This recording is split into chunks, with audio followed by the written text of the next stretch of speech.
Price செலோட். உலக ரட்சகரும் மீட்புறமாக இயேசு கிறிஸ்துவின் நாமத்தில் உங்கள் அனைவரையும் வாழ்த்தி நான் வரவேற்கிறேன். போதும் என்கிற மனதுடனே கூடிய தேவ பக்தியே மிகுந்த ஆதாயம் என்று சொல்லி 1 தீமோத்தேயு 6:6 நாம் வாசிக்கிறோம். நமக்குள்ள தேவ பக்தி இருக்கலாம், நாம் பயத்தோடும் நடுக்கத்தோடும் தேவனை சேவிக்கலாம். ஆனால் தேவன் நமக்கு கொடுத்திருக்கிற வாழ்க்கை குறித்தும் ஆசீர்வாதமான நிலைமை குறித்தும் போதும் என்கிற மனம் எப்போது நமக்கு தேவைப்படுகிறது. தேவ பக்தியோடு கூட போதும் என்கிற மனம் இணையும் பொழுது தேவனிலே நாம் எதிர்பார்க்கிறதை விட மேலானவர்களை அவர் நமக்கு செய்கிறவராக இருக்கிறார்.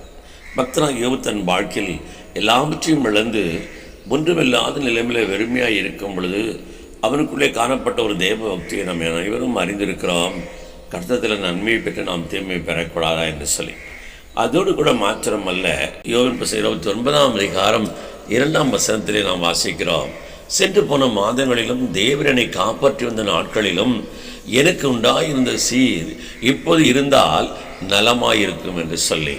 அறிவான தேவ பிள்ளைகளே, இதோ தேவ பக்தியோடு கூடிய ஒரு போதும் என்கிற மனம் அவனுக்குள்ளே காணப்பட்டபடியினாலே தேவன் அவனை இரட்டத்தனையை ஆசீர்வதித்தார் என்று சொல்லி நாம் பார்க்கிறோம். தேவ பக்தியோடு கூட அந்த போதும் என்கிற மனமே அதற்கு காரணம் என்கிறதை நாம் அறிந்தவர்களாக நாமும் அவ்விதமாக வாழ்கிறதுக்கு நம்மை அர்ப்பணிப்போம்.